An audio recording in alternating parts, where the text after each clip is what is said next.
Hi and welcome to this week ahead analysis with me, John Kibler, head currency analyst at Blueberry Markets.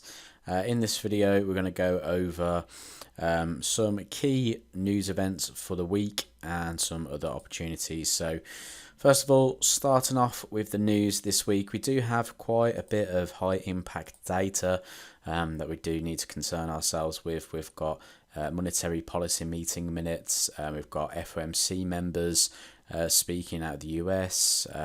Those monetary policy meeting minutes are from Australia. We also have meeting minutes from the US. We've got Aussie employment data towards the end of the week, and we also have some CPI data out of the UK and Canada. Now, what's really interesting was what happened towards the end of last week's session. So towards the end, we basically saw this news come out of the US, or out of a speech basically saying that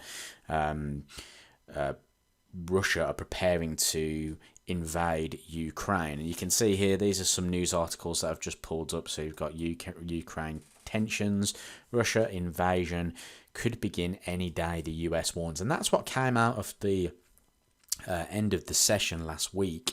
And it was really interesting because what this did to the market was saw the market move into a risk-off move. Now, if I actually just go into, I'll come back to the strength meter, but if I actually just quickly go into the US dollar index, you can see that towards the end of Friday's session, the market shot up quite significantly off the news that tension could particularly escalate between Russia and Ukraine. So we've got to be careful this week that the news isn't overshadowed by the tensions between Russia and Ukraine, because if we do start to see sanctions being brought to Russia, things like that, then we could start to see that risk-off sentiment in the market dominate, and then the news or the planned news and forecast news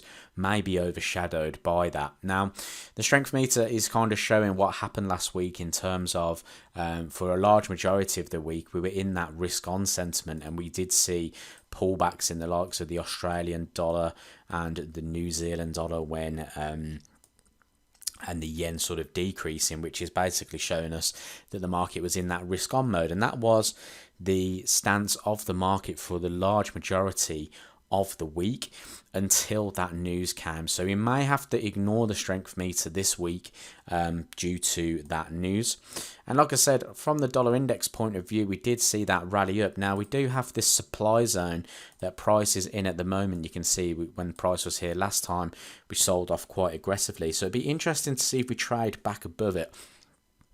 If we trade back above this 96.30 area due to those tensions, then I think we could see a further increase in the US dollar and a move back to $97 going through this week. If those are dampened, then obviously price may start to continue to the downside here for the US dollar. But at the moment, as it stands, those tensions are still there. So I think that we could still see that risk-off sentiment flow through. That could lead to some downside to risk currencies. So Aussie, US dollar, what we were looking at last week was a pullback into this sort of double bottom neckline area.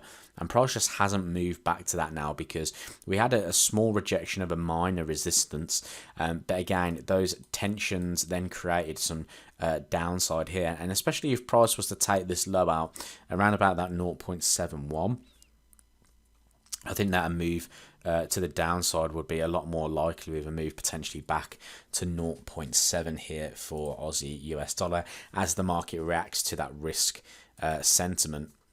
Now, if you're going to look at risk in the market, the perfect market to look at is Aussie Yen.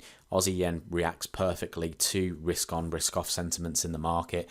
Clearly highlighted here as well. You had largely a risk on week, and then that news comes through and we see prices really start to push to the downside.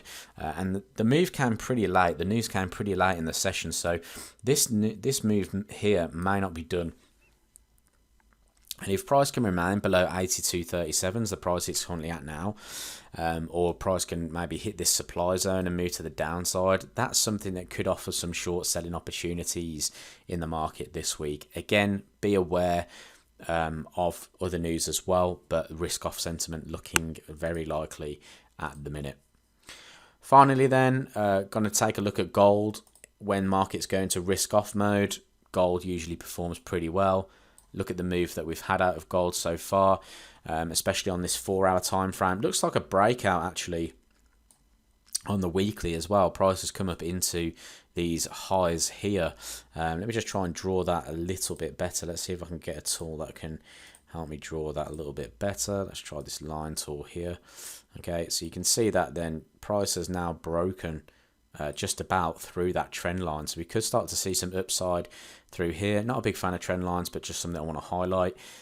Price has started to trade to the upside. You know, if we get some moves back down into this area here, this zone here, and then buyers start to step back in, could be a decent long opportunity to look for on gold, as the market will look to this commodity in times of risk off sentiment. So keep an eye on these markets this week. Lots going on, lots to try and for the market to digest. We'll see how the start of the week goes. If the news starts to dampen, then the risk off sentiment in the market shouldn't take over the market. However, at the moment, tension's still very high, so we could see that explosive moves in those risk assets. So hope you enjoyed the video. If you did, leave it a thumbs up, subscribe to the YouTube channel to watch some more of our Forex trading content, and I'll catch you in the next video.